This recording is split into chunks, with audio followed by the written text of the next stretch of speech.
You're right there, everyone. This is Cobb. Hope you all had an awesome Christmas. I myself spent the entire day with a goddamn hangover from the night before, but still, it was nice to have a break. So to get the videos rolling again, we've got a Q&A. I meant to answer these questions before Christmas and have this video up earlier, but things just got immensely busy, as they always do around this time of year. So we're finally going to get to it now, starting with a question from Danny Fonseca, who asks, do you have any siblings, a brother or a sister, maybe a stepbrother? I'm actually a middle child. I have an older sister and a younger brother. My sister is 2 years older than me, and my brother is 3 years younger. Both of my siblings, I think they would agree, are just a lot louder than me.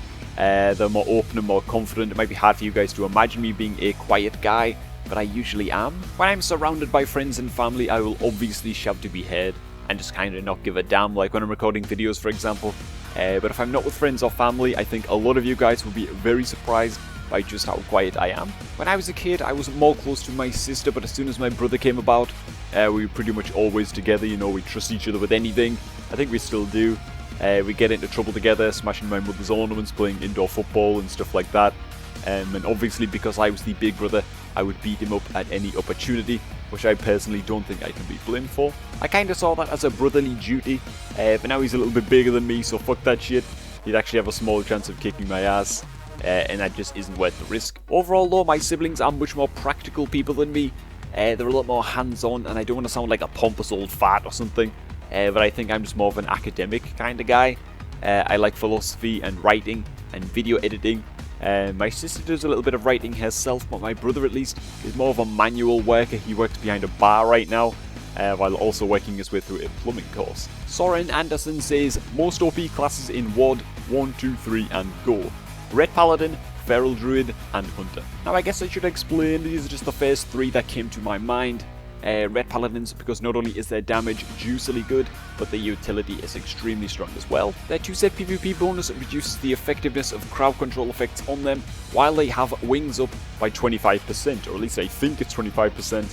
Their offense are kind of insane at times, but the main thing that I hate about Red Paladins is their ability to hand of sacrifice their healers out of CCs like Fear and Polymorph. I just think it's insane. That crowd control has gotten harder to land on most healers, at least for some classes, and we've still got Red Paladins running around dispelling their healers from CC. Feral Druids, similar to Balanced Druids actually, seem to just deal too much single target burst damage. The healing is annoying, but it's merely the damage and stuns from Feral that just makes me want to cry. And Hunters are probably the most irritating class in the world right now. Of course, just my opinion, but what really gets to me about Hunters is their ability to land traps as if they are pom-pollies. Of course, they lost their scatter shot, which is tasty, but with the way traps work right now, they're just extremely hard to eat for your healer. They almost feel unpreventable. Hunters also having a 35% health kill shot range with 2 kill shot charges. This sort of scares the shit out of me. I literally feel like if I'm at 50% health against a Hunter, I could just be burst down at any second. I'm not sure if the 35% kill shot range is overpowered, but it's definitely uncomfortable to play against, especially because Hunters are usually playing with other bestie classes in arenas like Rets, Ferals and Warriors. Carlos Armando asks, what is the best Christmas present you have received so far in your life? That would 100% have to be my first ever PlayStation. I got a PS1 when I was a kid. It was the first console I'd ever specifically asked my parents for. I got some starting games with it. I think I got Tomb Raider 2. The Mission Impossible game, Croc, Legends of the Sodding Gobos. So that was awesome. I was so happy with that. Just because I didn't really know if my parents could afford it for me. If I remember right, my dad's workplace was paying people off at the time. You know, almost some kind of struggle going on, but it happened. And I think if I'd really had understood, you know, money troubles at the time and at that age, I think I would have appreciated the PlayStation even more. Adam Cullen asks, will you ever go back to Sweden again? Yeah man, we'll probably be going back to Sweden again to see Pingu and Cave, and we've talked about it already. We think it's going to happen sometime around June. This time around, I think myself, Sophie and Ray will be going to Sweden for a few days, then Pingu and Caven might be coming back to the UK with us for a few more days, so that should be interesting at least to kind of share cultures a little bit. Which basically means we're going to take them to local pubs and feed them the greasiest takeaways known to man. Taylor Harris asks, what has made you do YouTube videos, and did you get annoyed with buying your own spells and setting up the talent tree back in the Burning Crusade? I think I might have answered the first bit before, but I will brush over it again for you. For me, making YouTube videos started out as more of a creative outlet. You know, I love creating things. It's like writing or painting in a way. It's like taking a piece of your mind or my imagination or whatever and just making it real. That's still part of the reason I do YouTube, but now there's also a community element to it. You know, I never imagined myself even making Q&A videos like this one, videos where I just talk to you guys and look forward to reading your comments. So that is definitely part of what motivates me now. And did I used to get annoyed with buying spells and setting up the old talent trees in TBC? I would say buying the spells was awful. I really hated that, especially if you were leveling your first character in a new server or something. You would just have no gold at all by the time you hit level 30. But as for the old talent trees, a part of me just missed those. It's probably just nostalgia.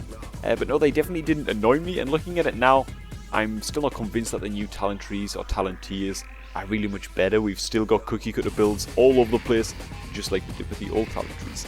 A lot of you guys were asking me on stream why my bags always seem to be full of brutal gladiators, mutilators. Celldweller was one of those people, so I'm going to put it out on here. Whenever I have spare honor points, which is all the time with the gladiator sanctum in my garrison, I go to Orgrimmar and find the legacy weapons PvP vendor.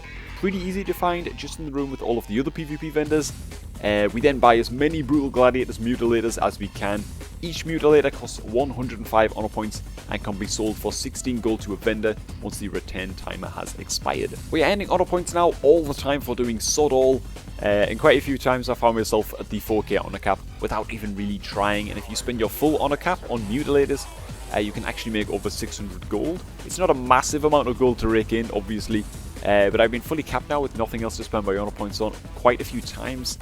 So I'd say in this expansion alone, I probably earned over 2,000 gold or so just by doing this. Now, before we round off this video, I've got a boss donator to shout out, that being Mesfer. He knows who he is. He donated $20 right at the end of the last live stream. I didn't see it in time to shout it out, you know, before the stream went offline, so I'm doing it here. Thank you so much for the donation, dude. It really does mean a lot to me, especially around this time of year. Things always get a little bit fucking crazy financially, so it really does help me out a lot, and more importantly helps out the channel a lot. And that is going to be all for this video. I want to thank you all for stopping by.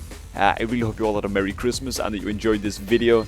If you want to help support the channel, do consider becoming my patron. A link to the Patreon page is down below in the video description. So thanks again everyone. I will see you all on the live stream tomorrow. Stay destro and have an awesome day.